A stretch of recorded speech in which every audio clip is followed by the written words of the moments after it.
Prezadas e prezados estudantes, sejam muito bem-vindas e bem-vindos a essa aula de F329.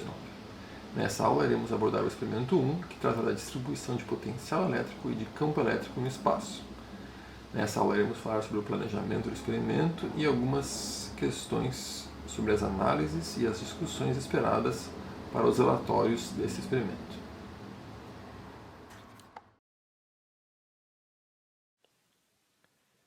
Como conversamos na aula de introdução à disciplina, nosso guia ao longo do semestre será um método científico que representamos nesse fluxograma. Nesse método, iremos formular hipóteses a partir de modelos,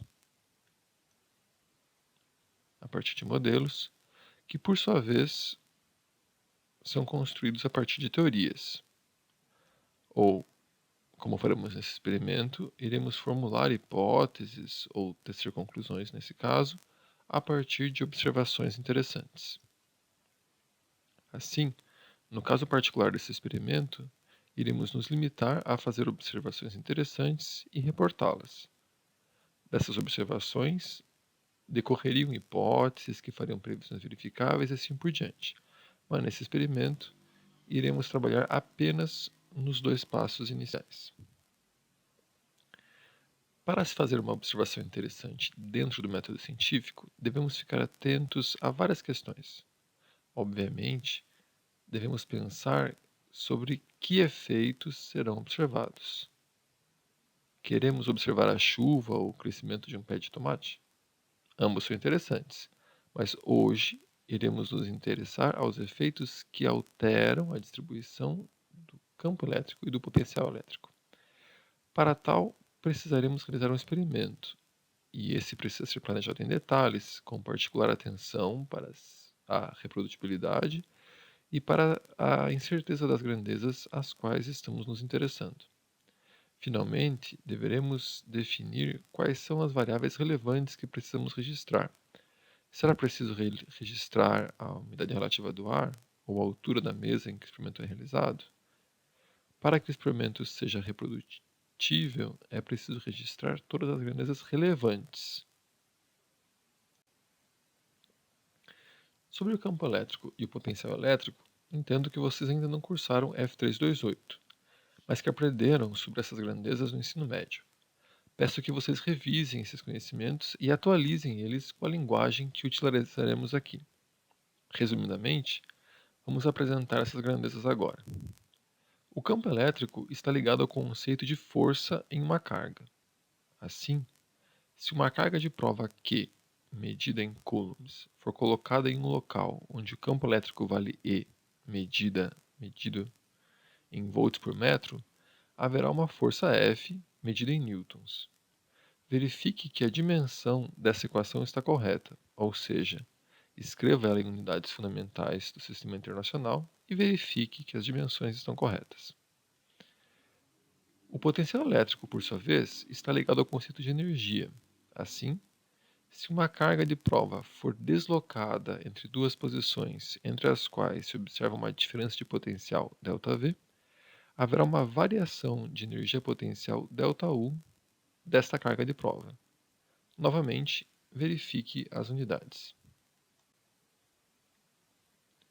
Como vocês devem se lembrar, existem relações entre força, energia e trabalho, e, portanto, entre campo e potencial. Para o caso do campo elétrico e do potencial elétrico, as relações são as seguintes.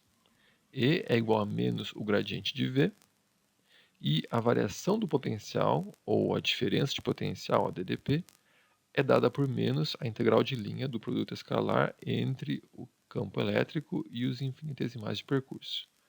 Notem que é uma integral definida, portanto não constante, mas que ao mesmo tempo apenas a variação do potencial é obtida. Isso ocorre pois a força é uma grandeza absoluta, de certa forma, e a energia é aqui uma grandeza relativa. Para mais detalhes sobre isso, recomendo a vocês a leitura dos capítulos 22 a 24 do Halliday. Para ilustrar a relação entre campo elétrico e potencial elétrico, veja essa figura. O campo elétrico está ligado à força que surge quando há uma possível variação de energia potencial. Imagine que a linha verde é uma superfície, como uma pista indoor de mountain bike, por exemplo, como ilustrado na figura que vocês veem agora.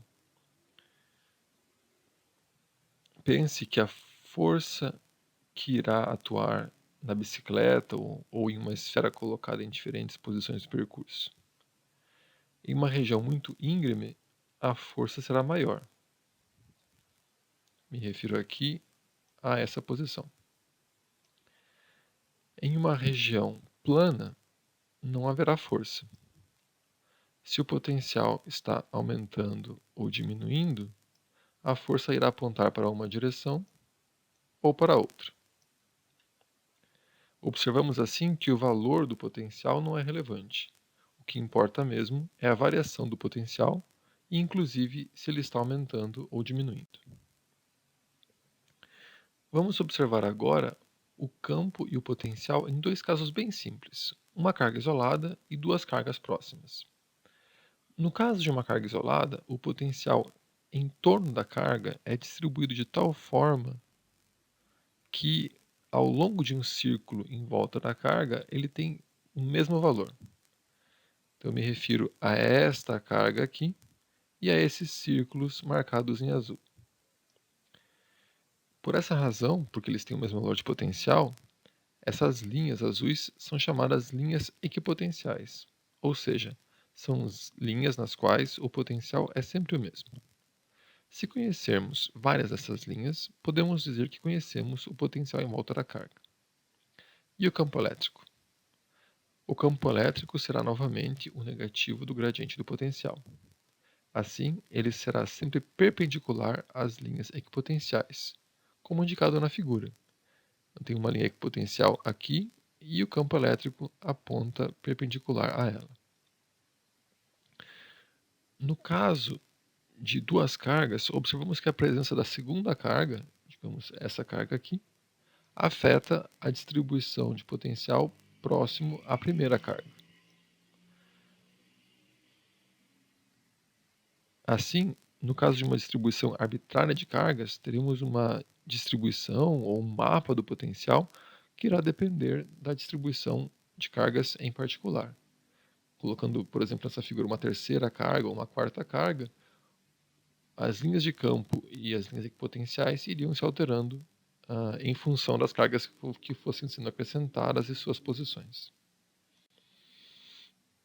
Uma forma de se compreender melhor o significado das linhas equipotenciais é pensar em um análogo útil com o campo gravitacional. Nessa figura, temos uma outra forma de representar o potencial elétrico nas proximidades de duas cargas elétricas, uma positiva e outra negativa.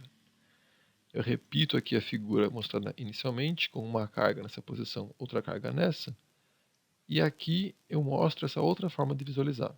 Então, essa carga aqui seria representada por essa região, e essa segunda carga aqui, essa parte. Observe que agora o valor do potencial é representado como sendo a altitude. Vemos formas aproximadamente circulares, como podem ver aqui, que correspondem a esses círculos, ou aproximadamente os círculos que estão presentes do lado de cá. E analogamente desse lado, indo para altitudes pequenas, cada vez mais baixas, correspondentes à segunda carga. Temos então que agora o valor potencial elétrico é representado como sendo a altitude.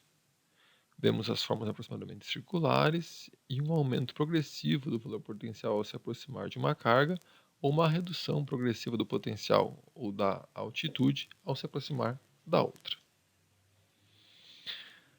Observe agora que essa representação é muito semelhante às curvas de nível típicas de mapas onde há interesse pelo relevo. Uma certa altitude, digamos 600 metros acima do nível do mar, é representada por uma linha. Aqui eu me refiro, arbitrariamente, a uma dessas linhas que aparece aqui. Poderia ser essa linha aqui, por exemplo, que corresponde a essa linha aqui, que faz esse movimento todo. vem para cá e volta para cá. Outras dessas linhas representariam outras altitudes, como 650, 700, 750 metros. Assim, podemos observar que quando há variações de altitude, assim podemos observar, dizendo de outra forma, podemos observar quando há variações de altitude, tanto observando numa figura tridimensional como essa, quando observando através das curvas de nível aqui. Observem que as duas representações são bastante semelhantes. E lembrem que a altitude está ligada à energia potencial gravitacional que teria um objeto colocado em tal lugar, de forma análoga ao potencial elétrico em uma carga de prova. Há então uma relação bem clara entre as duas figuras. Essas variações de altitude são mais claras nas proximidades de um rio ou de uma lagoa. Isso pois as suas margens estão demarcadas pela água, que está aproximadamente na mesma altitude, se considerarmos uma pequena região. Com essas curvas, podemos saber, por exemplo, onde estará a margem do rio, se ou quando o nível da água subir alguns metros. Ela irá subir de uma equipotencial para outra mais alta. Aqui eu me refiro ao rio, que é observado aqui. Ele está acompanhando essa equipotencial aqui, ó, que representa basicamente uma margem, tanto desse lado quanto de outro. E se o nível da água subir, a gente vai passar dessa equipotencial aqui para essa equipotencial seguinte, tanto de um lado quanto do outro. Então eu vou entender que cada uma dessas equipotenciais se refere a uma diferente altitude e a água, como ela está basicamente à mesma altura nessa pequena região, ela ajuda a indicar ou a localizar uma equipotencial. Agora, como a gente pode proceder para medir essas curvas de nível? Vamos pensar especificamente no caso de uma curva de nível. Vamos observar aqui agora uma foto de satélite de uma pequena região do Cantareira e vamos considerar que a superfície da água está toda à mesma altura. Isso não é muito exato, mas é uma boa aproximação para o que a gente quer ilustrar aqui. Considerando que a superfície da água está toda à mesma altura, podemos marcar vários pontos na foto que pertençam à margem ou à fronteira entre a água e a terra. Notem que a gente está, ao seguir esse procedimento, nós estamos localizando a margem e que, com isso, iremos saber onde se encontra uma curva de nível ou uma equipotencial específica. Para medir outra curva equipotencial, a gente teria que, nessa situação, esperar chover bastante e ter uma outra imagem de satélite. Então, a gente poderia observar uma outra superfície com água mais alta e assim delinear uma outra equipotencial. Nessa outra foto temos uma nova linha que indica a margem quando há mais água. Comparando as duas linhas, podemos saber quando o terreno da margem é mais ou menos íngreme. Podemos também prever para onde a água irá se o nível da água, né, voltar a subir para o nível de uma equipotencial conhecida. Então, uma região bastante íngreme, por exemplo, seria essa aqui. Reparem, as duas equipotenciais estão bem próximas. E uma região bem pouco íngreme seria essa região aqui, onde as equipotenciais estão bem distantes. Ou essa daqui. Se esse procedimento for feito para várias curvas de nível, talvez não em função da quantidade de água no reservatório, mas por técnicas mais precisas, nós teríamos um mapa que descreve as curvas de nível da região.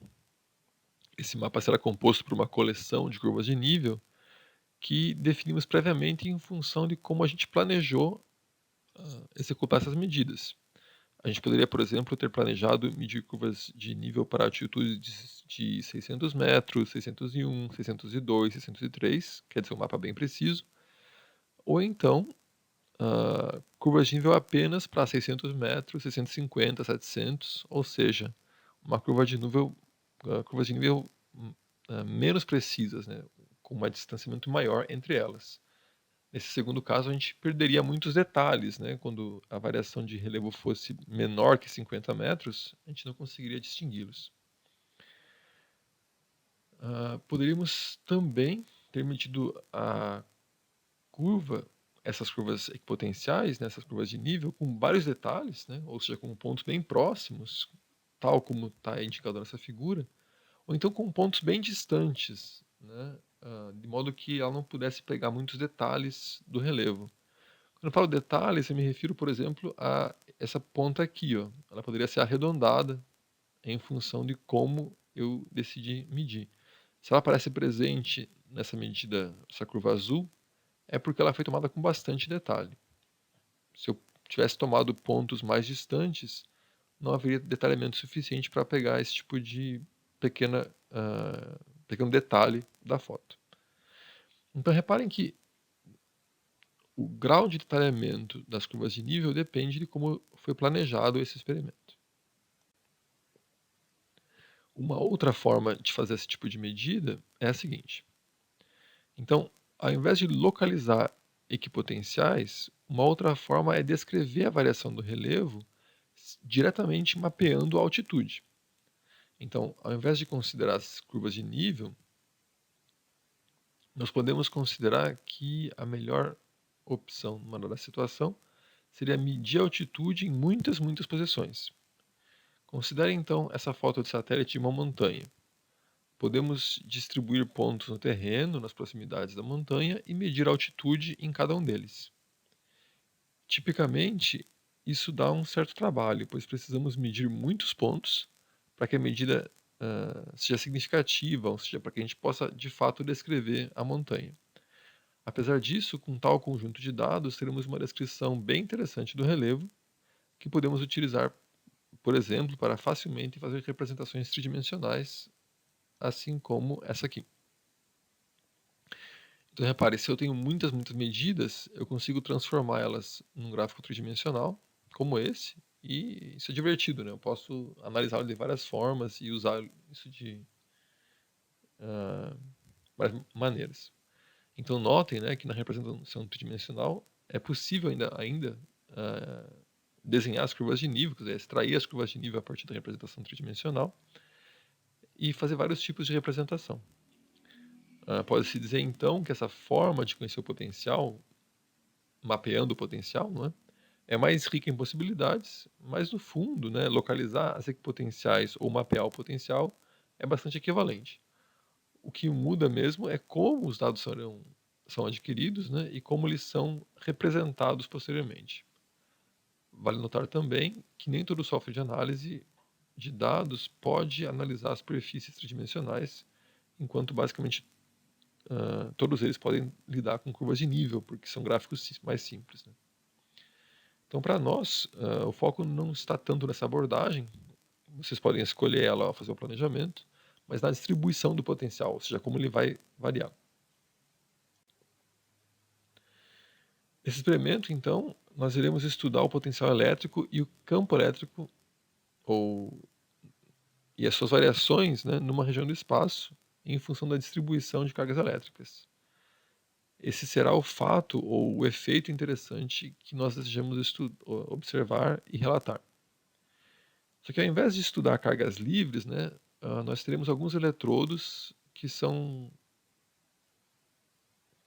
considerados como tendo cargas elétricas em toda a sua superfície e que interagem uns com os outros, por são metálicos, e as cargas são livres para se mover dentro do eletrodo. Vale notar que nós não iremos medir o campo elétrico de maneira direta. Em geral, isso é bastante difícil de se fazer, mas nós podemos medir facilmente o potencial e calcular o campo elétrico a partir do potencial. Então, todo o procedimento será baseado em medir o potencial elétrico e calcular o campo a partir dele. Para medir o potencial, nós utilizaremos o voltímetro. A gente já usou ele na primeira aula. O voltímetro é um aparelho que mede o potencial elétrico em um de seus terminais, o terminal V, com relação a outro terminal, o terminal comum. Assim ele mede, como todo voltímetro, apenas diferença de potencial. Vale notar também que, para funcionar, o voltímetro exige que uma pequena corrente atravesse seus terminais. Ou seja, uma pequena corrente precisa entrar no terminal V e sair para o terminal COM. Isso explica um pouco por que é difícil medir o campo elétrico ou o potencial em situações de eletrostática.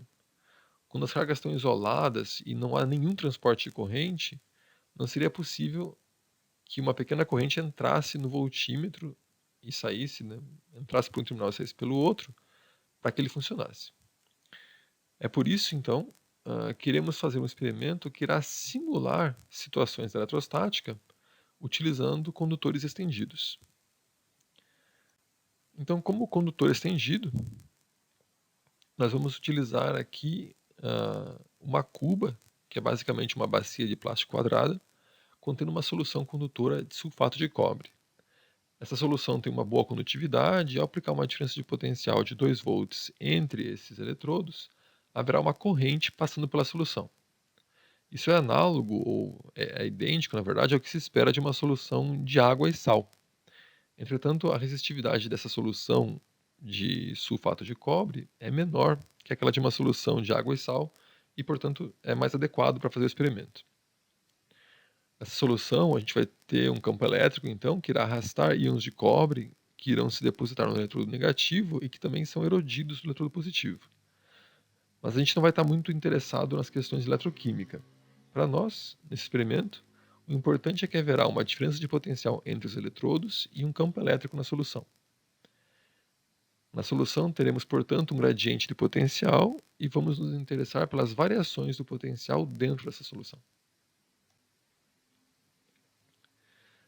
Para medir as variações de potencial dentro da solução, iremos utilizar o voltímetro e uma ponteira que poderá ser parcialmente submergida.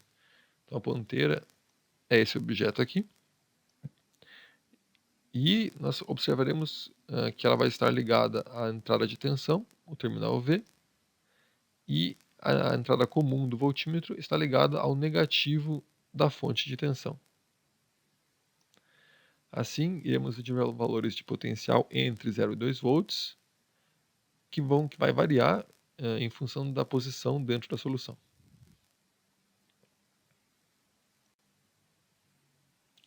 Nesse experimento, iremos estudar 3 situações interessantes que correspondem a 3 diferentes distribuições de potencial, cada uma com diferentes eletrodos. Considere no Moodle os tutoriais que já foram colocados sobre aquisição e análise de dados. Isso é muito relevante para o planejamento do experimento em função do software que vocês querem utilizar.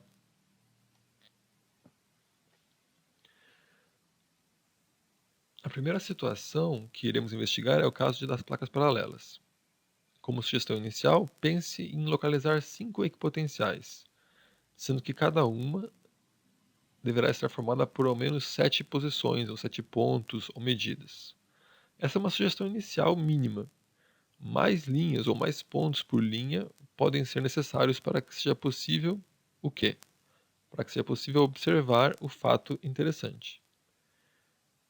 Note também que você poderá preferir mapear o potencial ao invés de localizar equipotenciais. Isso tudo depende do seu planejamento.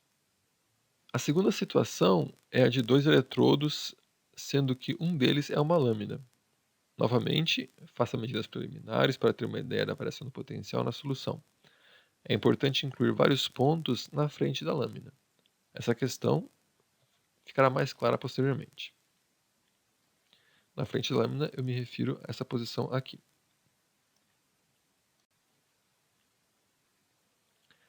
A terceira situação é de um aro colocado dentro da solução. Faça de novo o mesmo procedimento, mas inclua pontos dentro do aro. Também é interessante pensar no caso em que o aro é ligado a um dos eletrodos.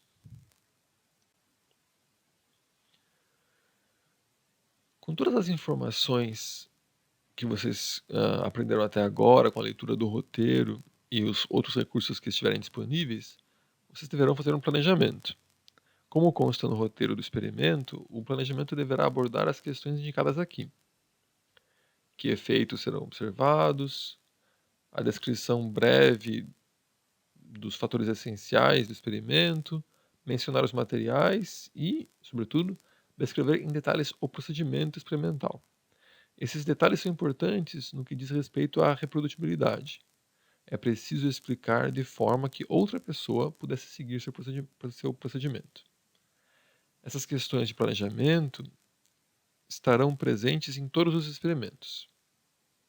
Quero dizer que essas questões, essas 4 que são colocadas aqui, são completamente gerais.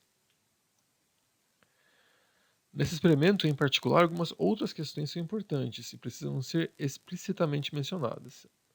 Elas são dadas aqui em acordo com o roteiro do experimento. Então, a gente está se referindo, no caso desse experimento, à estratégia para mapear o potencial. Então, 2 foram apresentadas: localizar potenciais ou mapear o potencial.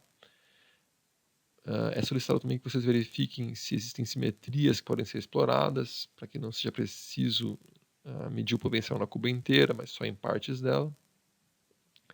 É interessante também definir um sistema de coordenadas e posicionar a origem de maneira interessante, para facilitar o trabalho de vocês depois.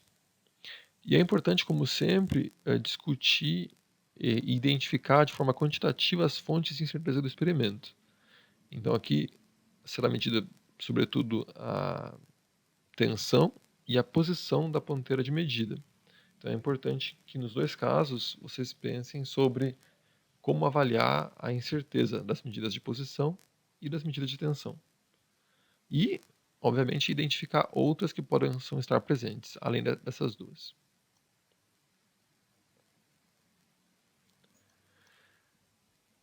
Uma vez que vocês tiverem pensado sobre o experimento e seus detalhes, vocês podem refletir sobre as seguintes questões,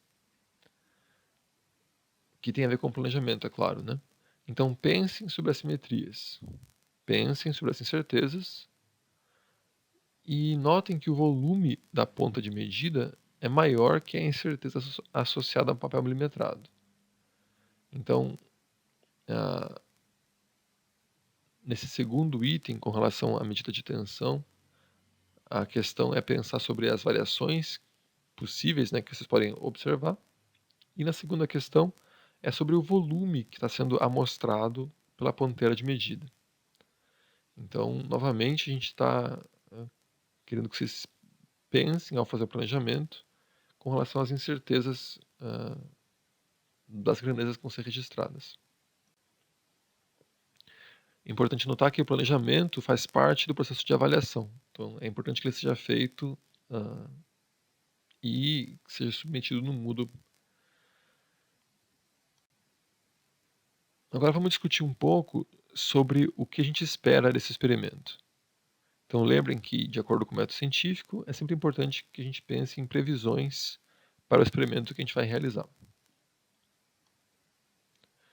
Primeiramente, para a situação de placas paralelas sem modificação, nós esperamos o mesmo que dentro de um capacitor, um campo elétrico constante, homogêneo.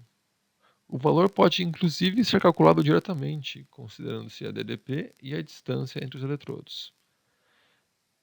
Ao colocarmos a lâmina, então na segunda situação, a gente cria uma região onde deveria haver um acúmulo de cargas se fosse um caso eletrostático. Assim, na frente da ponta, a gente espera que o campo elétrico seja maior ou amplificado com relação ao caso sem a presença dessa lâmina. Essa previsão pode ser feita pensando, novamente, no caso eletrostático, refletindo, né, sobre os conhecimentos que a gente já tem sobre cargas elétricas e campo elétrico. No caso do aro, a gente espera que surjam cargas elétricas na superfície que anulem o campo elétrico. Então, o campo elétrico dentro do aro deveria ser nulo, ou então menor ou atenuado com relação ao caso em que o aro não estivesse presente, quer dizer, a primeira situação apenas com as placas paralelas. Vamos agora observar alguns resultados típicos obtidos por estudantes que fizeram essa disciplina em outros semestres. Para o caso das placas paralelas, a gente espera obter esse tipo de resultado. A gente observa basicamente linhas paralelas no centro da cuba e um pouquinho de efeito de borda na parte superior e inferior. No caso da lâmina que é colocada, ela se comporta como uma ponta novamente. Então a gente observa que o campo elétrico é distorcido, da maneira como é mostrado nesse gráfico. Sobretudo nessa região ele é distorcido. Na outra metade da cuba, o campo é bastante homogêneo. A gente observa que as equipotenciais estão mais próximas na frente da ponta.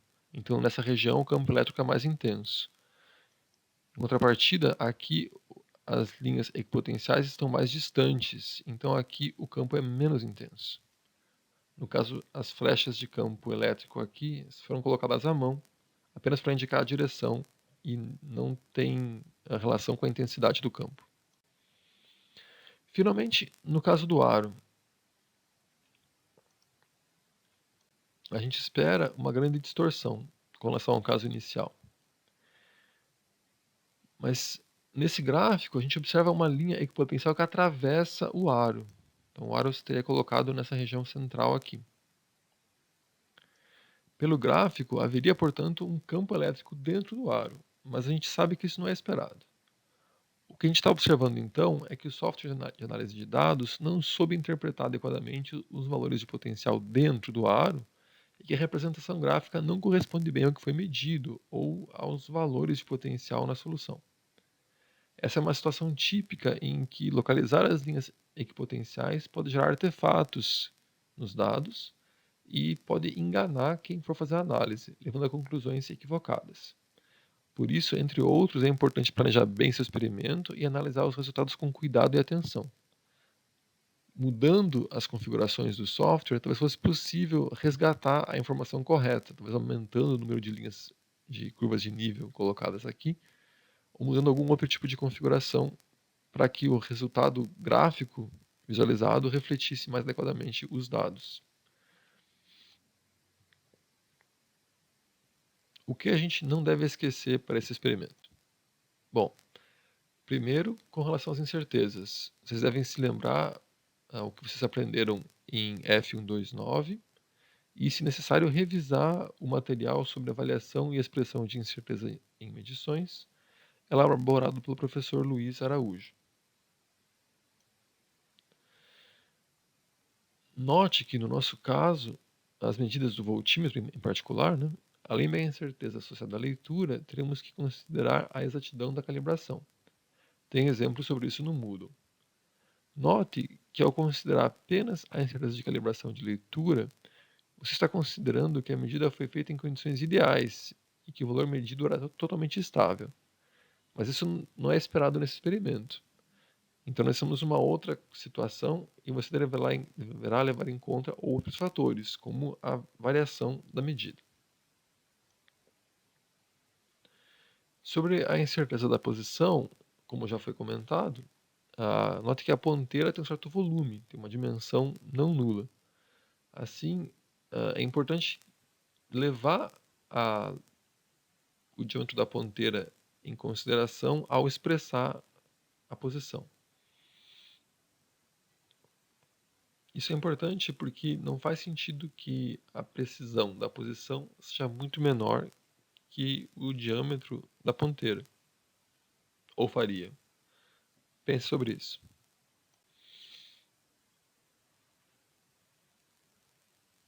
Um outro detalhe que não pode ser esquecido é que nós vamos nos interessar pelo campo elétrico.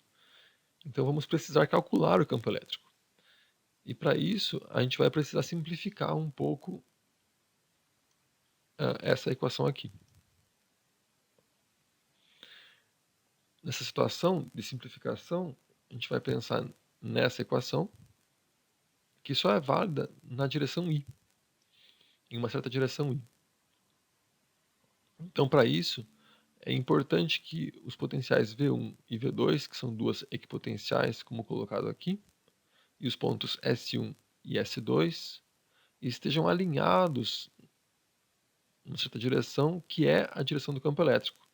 De modo que o campo elétrico nessa direção, o módulo do campo elétrico nessa direção, seja basicamente o módulo do campo elétrico total, ou considerando, né, as demais dimensões em que ele pudesse existir ou ser representado. Assim, é preciso que o campo elétrico esteja alinhado na direção I, ou seja, os pontos S1 e S2 devem estar ligados por uma reta perpendicular às linhas equipotenciais V1 e V2. Isso é particularmente importante nas regiões em que o campo varia de intensidade e direção, como é o caso da situação com o campo elétrico, com a lâmina ou com o aro. Nessa situação, é preciso medir o potencial ao longo de uma linha, bem na frente da lâmina, pois trata-se da linha que coincide com a direção do campo elétrico. E no caso do aro, analogamente, né, é preciso pensar em que direção que o campo elétrico é esperado e medir nessa direção, ou então medir em duas direções para poder determinar as duas componentes, considerando que o campo está no plano, né?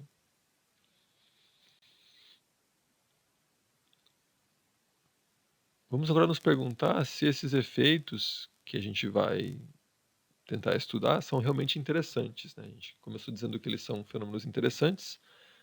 Vamos nos perguntar então se eles são de fato interessantes ou não.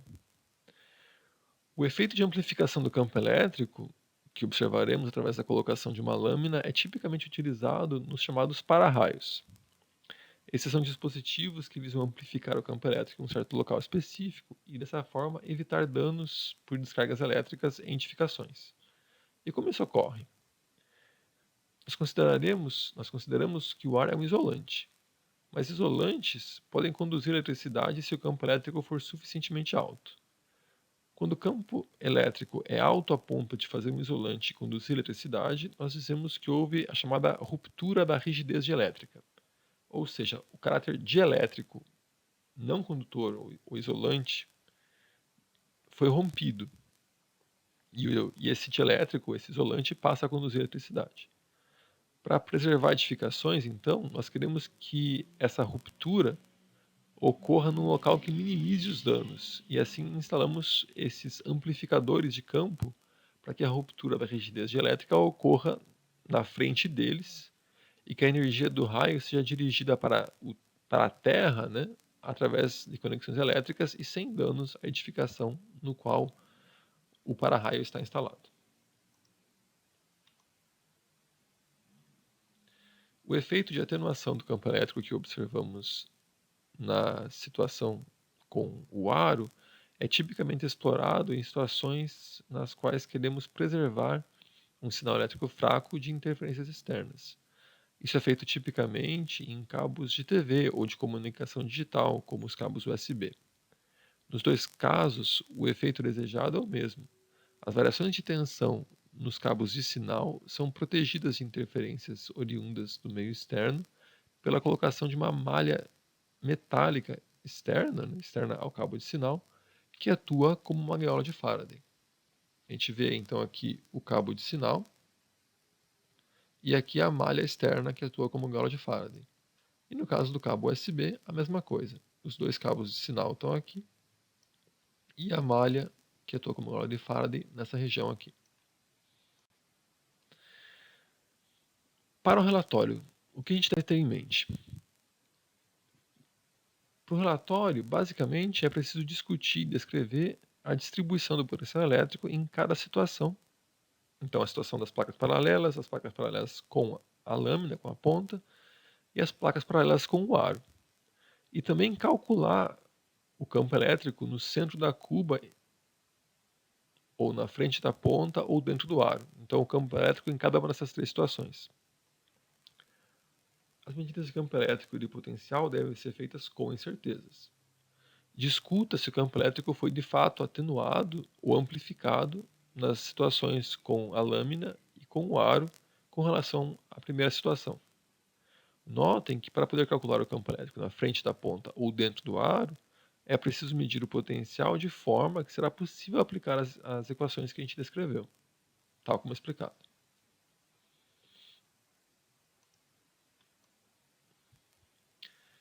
Sobre o relatório, lembrem que o mesmo deverá ser escrito em 2 páginas de texto corrido, sem separação de seções. Não é preciso escrever resumo ou introdução. Você deverá incluir as tabelas de dados e os gráficos pertinentes como anexos, assim como outros elementos que forem necessários. Notem que os critérios de avaliação dos relatórios estão descritos no roteiro. Leiam esses critérios antes de escrever o relatório.